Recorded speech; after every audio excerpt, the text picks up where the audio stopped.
नमस्कार, नक्षत्र दुनिया चैनल में आप सभी का हार्दिक स्वागत है। मित्रों, आज के वीडियो में हम बात करेंगे केंद्र और त्रिकोण के भावों में एवं अन्य भावों में मंगल ग्रह के द्वारा बनने वाले राजयोगों के विषय में। मंगल ग्रह किस प्रकार से अलग अलग लग्नों की कुंडलियों में धन योग का निर्माण करते हैं, राजयोग का निर्माण करते हैं और जीवन में शुभ फल प्रदायी ग्रह बनते हैं, किन परिस्थितियों में बनते हैं, उसे आज के वीडियो में हम विस्तार पूर्वक जानेंगे। यदि आप चैनल पर नए हैं तो चैनल को सब्सक्राइब अवश्य करें। वीडियो ज्ञानवर्धक लगे तो लाइक भी करें। आइए शुरू करते हैं। मित्रों, आइए बात करते हैं मंगल ग्रह के द्वारा बनने वाले पहले राजयोग की, जिसे हम धन शक्ति योग के नाम से जानते हैं। यदि किसी जातक की कुंडली में मकर राशि में शुक्र और मंगल ग्रह की युति हो रही हो, फिर से सुनिए, यदि किसी जातक की कुंडली में मकर राशि में शुक्र ग्रह और मंगल ग्रह की युति हो रही हो तो इसे कहा जाएगा धन शक्ति राजयोग। धन शक्ति योग के कारण क्या होगा? देखिए, धन शक्ति योग जब बनेगा तो जातक अपने पुरुषार्थ से धन संपत्ति एकत्र करेगा और अपनी मेहनत के बलबूते अपने जीवन को उन्नत करेगा, क्योंकि शुक्र ऐश्वर्य के कारक, भोग विलास के कारक, जीवन में सुख सुविधाओं के कारक ग्रह। मंगल ग्रह की बात करें तो मंगल ग्रह जातक की ऊर्जा, कार्य करने की दक्षता और क्षमता। जब शुक्र और मंगल जब एक साथ बैठेंगे, वो भी किसी ऐसी राशि में जहां पर मंगल की स्थिति मजबूत हो और शुक्र की स्थिति भी ठीक हो, तो ऐसी स्थिति में धन शक्ति राजयोग बनेगा। ध्यान रखिएगा कि यह राजयोग यानी इस शुभ योग का प्रभाव तभी देखने को मिलेगा जब शुक्र ग्रह या मंगल ग्रह दोनों ही मित्र ग्रह हो, कम से कम, ठीक है, कोई भी ग्रह नीच अवस्था का ना हो और किसी शुभ भाव के अंदर ये युति बन रही हो। यदि इस युति पर किसी शुभ ग्रह का प्रभाव पड़ जाए, जैसे कि गुरु इत्यादि की दृष्टि पड़ जाए, तो निश्चित रूप से धन शक्ति राजयोग का लाभ मिल पाता है। हालांकि आपको यहाँ पर धनेश की स्थिति और लाभेश की स्थिति भी चेक कर लेनी चाहिए। देखिए, उदाहरण में मैंने जो शुक्र और मंगल लिखे वो मकर राशि में ही लिखे हैं, क्योंकि मकर राशि में शुक्र ग्रह आपके स्वग्रही तो नहीं यहाँ पर, लेकिन मित्र ग्रही माने जाएंगे, क्योंकि शनि की जो राशि होती है मकर राशि, वह शुक्र के लिए मित्र राशि का काम करेगी, जबकि वही राशि मंगल के लिए उच्च राशि का काम करेगी। यानी मंगल ग्रह उच्च अवस्था के हो गए, शुक्र ग्रह मित्र ग्रही हो गए। अब यहाँ पर देखिए, धन भाव के अंदर मैंने इस युति को लिखा है। यदि धन भाव के अंदर ये युति बनेगी तो सीधी सीधी बात है कि धन संपत्ति का लाभ जातक को मिल पाएगा। इसके अलावा भाग्य भाव में भी शुक्र मंगल की युति के अच्छे प्रभाव देखे जा सकते हैं यदि ये युति मकर राशि में बन रही हो। उसी प्रकार से दसम भाव के अंदर भी यदि ये युति बनती है, क्योंकि दसम भाव में मंगल ग्रह यहाँ पर कारक ग्रह बन जाएंगे और उच्च राशि के होकर बैठे हुए होंगे, तो रुचक नामक पंच महापुरुष योग का निर्माण करेंगे। शुक्र ग्रह यहाँ पर मित्र राशि के होंगे। उसी प्रकार से लाभ भाव के अंदर भी यदि शुक्र मंगल की ये युति बनती है तो निश्चित रूप से इस युति के श्रेष्ठ परिणाम देखे जा सकते हैं। और इस युति पर यदि गुरु इत्यादि की दृष्टि पड़ जाए तो निश्चित रूप से धन शक्ति योग प्रबल होगा। गुरु की स्थिति देख लीजिए, धन के कारक ग्रह गुरु मजबूत होने चाहिए और धनेश जो है वो कुंडली का अच्छी पोजिशन में होना चाहिए। अब देखिए, मान लीजिए धन शक्ति योग किसी की जातक की कुंडली में बन रहा है, लेकिन किसी अन्य राशि में बन गया, यानी मकर राशि नहीं आ रही है वहां पर, तो इस युति के श्रेष्ठ प्रभाव देखने को फिर नहीं मिलते। और विशेष रूप से गुरु इत्यादि की दृष्टि यदि ना हो और खराब भावों के अंदर शुक्र मंगल की युति बन जाए तो कई बार फिर इसके नकारात्मक प्रभाव भी देखने को मिल सकते हैं, जैसे कि जातक विपरीत के प्रति कुछ ज़्यादा आकर्षित रहे, ठीक है, प्रेम इत्यादि का भाव रहे जातक की कुंडली में। अब पुरुष है तो महिला वर्ग के प्रति ज़्यादा आकर्षण, या महिला है तो पुरुष वर्ग के प्रति ज़्यादा आकर्षण हो, ठीक है, इस प्रकार की स्थितियां निर्मित हो सकती हैं। ये एक आशंका है, ठीक है। हालांकि डिपेंड करेगा कि खराब ग्रहों का प्रभाव इस युति पर है या नहीं, राहु इत्यादि का प्रभाव है या नहीं, ठीक है, तो उन्हें भी हमें देखना होगा। लेकिन अच्छे भावों के अंदर, शुभ भावों के अंदर गुरु इत्यादि से दृष्ट होकर यदि युति बन रही है कुंडली के अंदर शुभ भावों के अंदर, तो निश्चित रूप से कहीं ना कहीं इस युति के श्रेष्ठ परिणाम देखे जा सकते हैं ग्रहों की दशा अंतर्दशा के दौरान। आइए अगले सूत्र पर विचार करते हैं। मित्रों, आइए बात करते हैं मंगल के द्वारा बनने वाले दूसरे राजयोग, जिसे हम पंच महापुरुष राजयोग के नाम से यानी रोचक योग के नाम से जानते हैं, क्योंकि मंगल के द्वारा जो पंच महापुरुष योग बनता है उसे रोचक योग कहा जाता है। यदि किसी जातक की कुंडली में मंगल ग्रह स्वग्रही होकर या फिर अपनी उच्च राशि में केंद्र के घरों में यानी लग्न भाव में, चतुर्थ भाव में, सप्तम भाव में या फिर दसम भाव में बैठ जाए तो इसे कहा जाएगा रोचक योग, जो कि मंगल के द्वारा बनने वाला एक श्रेष्ठ राजयोग है। यदि मंगल ग्रह अपनी खुद की राशि जैसे कि मेष राशि या फिर वृश्चिक राशि या अपनी उच्च राशि जैसे कि मकर राशि में बैठ जाए तो मंगल पंच महापुरुष राजयोग का निर्माण करेंगे। और इसके कारण होगा ये कि जातक ऊर्जावान होगा, पराक्रमी होगा, साहसी होगा रक्षा क्षेत्र में, ठीक है। इसके अलावा राजनीतिक क्षेत्र में जातक सफलताएं दर्ज कर पाता है। यदि मंगल ग्रह कुंडली में कारक ग्रह बन रहे हो, मंगल के पास बल होना चाहिए। देखिए एक एक को हम समझ लेते हैं। लग्न में मैंने मंगल को लिखा है, तो यहाँ पर यदि मंगल स्वयं की राशि यानी मेष राशि के या फिर वृश्चिक राशि के होंगे तो सीधी सीधी बात है कि मंगल की लग्नें होंगी, ठीक है। यदि मकर राशि के होंगे तो मकर राशि में हालांकि ये कारक नहीं होते, लेकिन क्योंकि उच्च राशि के होकर ग्रह बैठा हुआ है तो निश्चित रूप से जातक को इस राजयोग का लाभ मिल पाएगा। और यदि इस मंगल पर किसी शुभ ग्रह जैसे गुरु इत्यादि की दृष्टि पड़ जाए तो निश्चित रूप से शुभ प्रभावी होगा ये। हालांकि लग्न भाव के अंदर या फिर कुंडली के चतुर्थ भाव के अंदर जब कभी भी मंगल ग्रह बैठते हैं या फिर कुंडली के सप्तम भाव में मंगल बैठते हैं तो ऐसी स्थिति में जातक को ये बनाते हैं मांगलिक, यानी जातक मांगलिक होगा तो विवाह इत्यादि करने से पूर्व मंगल दोष की शांति अवश्य करवा लेनी चाहिए, लेकिन किसी अच्छे ज्योतिषी से और पंडित जी से विचार विमर्श करने के पश्चात। क्योंकि कई बार क्या होता है कि मंगल दोष भंग भी हो जाता है। ध्यान रखें, मंगल दोष वैवाहिक दृष्टि से और साथ साथ जीवन में संघर्ष की दृष्टि से कहीं ना कहीं नुकसानप्रद होता है, ठीक है। तो ऐसी स्थिति में सलाह अवश्य ले लेनी चाहिए। लेकिन हाँ, मांगलिक व्यक्ति जो होते हैं निश्चित रूप से कहीं ना कहीं उनमें औरों की अपेक्षा उनमें ज़्यादा साहस और पराक्रम पाया जाता है, किसी काम को करने का उद्यम उनमें ज़्यादा होता है। अब मंगल ग्रह मान लीजिए कुंडली के दसम भाव में यदि रोचक योग का निर्माण करते हैं तो ये सबसे श्रेष्ठ माना जाएगा। निश्चित रूप से जातक अपने जीवन काल में तरक्की अर्जित करेगा और साधारण की अपेक्षा कहीं असाधारण शक्ति इनके पास होती है। जातक के अंदर काम करने का मादा होता है और किसी भी क्षेत्र में सफलता प्राप्त कर पाते हैं। आंतरिक कई बार निराश होते हुए भी बाहरी रूप से ये प्रकट नहीं करते, यानी कोई किसी काम में अगर इनको बाधा पहुंचती भी है, नुकसान होता भी है तो उसे ये प्रकट नहीं होने देंगे, बल्कि अपने ध्येय को पूरा करने की क्षमता रखते हैं। मित्रों ध्यान रखें कि मान लीजिए किसी जातक की कुंडली में मंगल ग्रह यहाँ पर रोचक योग का निर्माण कर रहे हैं, लेकिन कई बार होता यह है कि देखने में ऐसा लग रहा है कि भाई पंच महापुरुष योग का निर्माण तो हो रहा है, रोचक योग बन रहा है, लेकिन लाभ तो मिल नहीं रहा है। तो इसके कारणों पर आपको विचार करना होगा। आपको देखना होगा कि मंगल ग्रह के पास बल कितना है। मंगल ग्रह कहीं मृत अवस्था के तो नहीं है, बाल्य अवस्था के तो नहीं है, अंशात्मक रूप से कमजोर तो नहीं है, ठीक है। और इसके अलावा लग्नेश की स्थिति कुंडली के अंदर क्या है, किसी खराब ग्रह का प्रभाव तो इनके ऊपर नहीं जा रहा है। तो इन सारी बातों पर विचार जरूर कर लीजिएगा, क्योंकि कई बार होता यह है कि केवल योगों को देखने मात्र से उनका लाभ मिल जाए ये संभव नहीं। उनके पास बल इत्यादि हमें देखना होगा, अस्त तो नहीं है ग्रह, वक्री तो नहीं है, किसी नीच ग्रह का प्रभाव तो नहीं है, किसी अशुभ ग्रह का प्रभाव तो नहीं है। यदि है तो उनसे संबंधित कार्यों को करने से, यानी यदि कुछ जो खराब ग्रह मंगल पर असर दिखा रहा है उसकी वस्तुओं का दान करने से, वेद मंत्र या बीज मंत्र इत्यादि का जप करने से, लेकिन ध्यान रखेंगे उचित सलाह लेने के बाद ही ऐसा करें, ठीक है।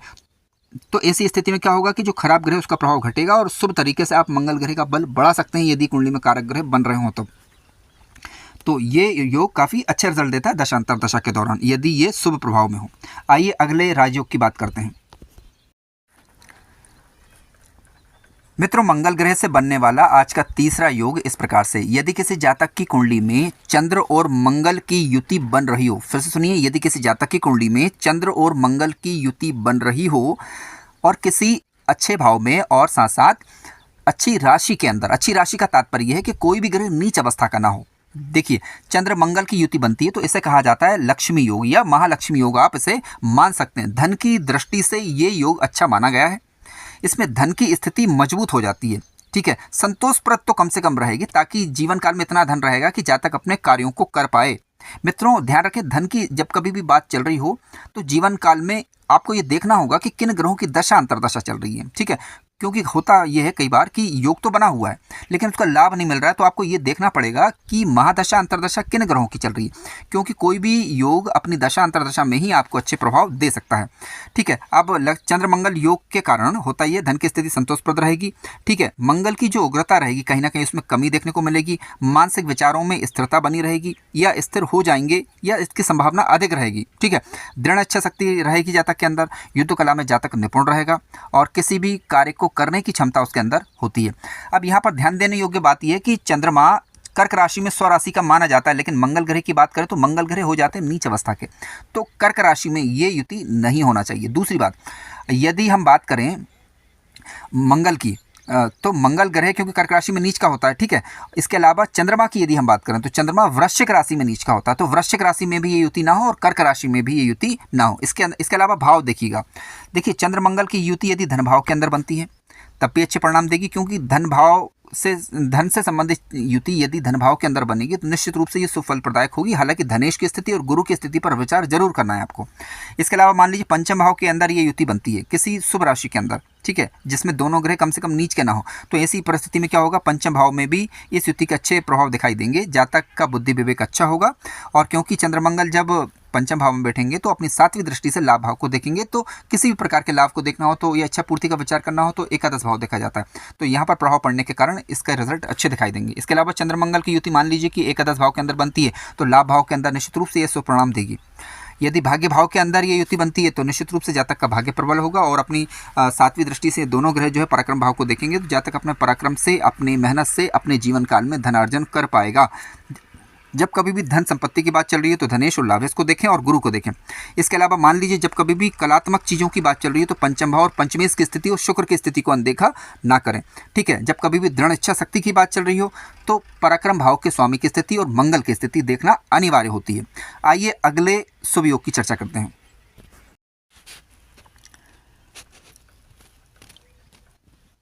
मित्रों, मंगल ग्रह के द्वारा बनने वाला आज का चौथा राजयोग इस प्रकार से, इसे कहा जाता है महापराक्रम योग, यानी इसे बेहद शुभ योग कहा गया है। यदि किसी जातक या जातिका की कुंडली में मंगल और सूर्य की युति बन जाए, फिर से सुनिए, यदि किसी जातक या जातिका की कुंडली में सूर्य और मंगल की युति बन जाए जिनमें दोनों ग्रह कारक ग्रह होने चाहिए, तो ऐसी परिस्थिति में इसे कहा जाएगा सौर्य योग, और सौर्य योग के कारण या फिर कहा जाएगा महापराक्रम योग। तो इस योग के कारण होगा ये कि जातक अपने जीवन काल में अपने पराक्रम से अपने जीवन को उन्नत कर पाने में सक्षम होगा। जातक साहसी होगा, राजनीतिक क्षेत्रों में मान सम्मान यश अर्जित करेगा, अच्छा नेतृत्व कौशल जातक का हो सकता है, ठीक है। पिता और भाई का सहयोग जातक को मिल पाता है। ध्यान रखिएगा कि सूर्य मंगल की युति यदि किसी भी भाव के अंदर बनती है तो कुछ बातों पर आपको विचार करना होगा। पहला तो ये देखें कि दोनों ग्रह कारक हैं या नहीं। दूसरी बात ये देखें कि किस भाव में युति बन रही है, क्योंकि सूर्य और मंगल दोनों अग्नि तत्व के ग्रह हैं। अब दोनों ग्रहों के पास बल कुछ इस प्रकार से होना चाहिए, यानी ज़्यादा बल नहीं होना चाहिए। यदि ज़्यादा डिग्री वाइज ज़्यादा मजबूत होंगे दोनों ग्रह तो निश्चित रूप से लग्न में युति बनेगी तो जातक को गुस्सेल किस्म की बनाएगी, जातक क्रोधी भी हो सकता है ऐसी स्थिति में अधिक बल होने पर, ठीक है। यदि दोनों में डिग्री वाइज अंतर ज़्यादा होगा, दोनों की डिग्रियां कम होंगी तो निश्चित रूप से ये संतुलन स्थापित होगा, ठीक है। और सूर्य और मंगल की युति बनने के कारण जातक जो है किसी कार्य करने की क्षमता तो रखता है, लेकिन कई बार होता ही है कि सूर्य की प्रवृत्ति होती है आदेशात्मक, तो जातक आदेश इत्यादि देने में भरोसा कर सकता है, ठीक है। गुस्सेल किस्म का हो सकता है, जर्जर सी बात में गुस्सा कर सकता है, या फिर कह सकते हैं कि जल्दबाजी मचा सकता है। तो ये आवश्यक हो जाता है कि सूर्य और मंगल की युति पर किसी शुभ ग्रह का प्रभाव हो, दोनों ग्रह डिग्री वाइज थोड़े से कमजोर हों, ज़्यादा बली नहीं हो। इसके अलावा सूर्य मंगल की युति यदि कुंडली के दसम भाव के अंदर बनती है तो ये युति काफ़ी श्रेष्ठ मानी गई है। दसम भाव के अंदर मंगल वैसे भी कारक ग्रह हो जाते हैं, सूर्य यहाँ पर बैठते हैं तो निश्चित रूप से राजनीतिक क्षेत्रों में और साथ साथ जो है वो सरकारी क्षेत्र इत्यादि में जातक को लाभ प्राप्त होगा, पिता इत्यादि का सहयोग जातक को मिलेगा, यानी दसम भाव के अंदर ये युति काफ़ी अच्छे प्रभाव देगी। इसी प्रकार से सूर्य मंगल की युति कुंडली के नवम भाव के अंदर बनती है तब भी निश्चित रूप से जातक को जीवन में सफलता प्रदान करने वाली मानी जाएगी। दूरस्थ कार्यों में, दूरस्थ के स्थानों में जातक को ये सफलता देने वाली कही जाएगी। मित्रों, उसी प्रकार से यदि सूर्य और मंगल कुंडली के पराक्रम भाव में बैठ जाएं तो पराक्रम भाव में भी इस युति के अच्छे प्रभाव दिखाई देंगे। अब ध्यान रखिएगा कि कोई ग्रह नीच का ना हो, यानी सूर्य ग्रह तुला राशि के कम से कम ना हो और मंगल ग्रह जो है वो कर्क राशि के नहीं होना चाहिए, और कुंडली में ये कारक ग्रह होने चाहिए।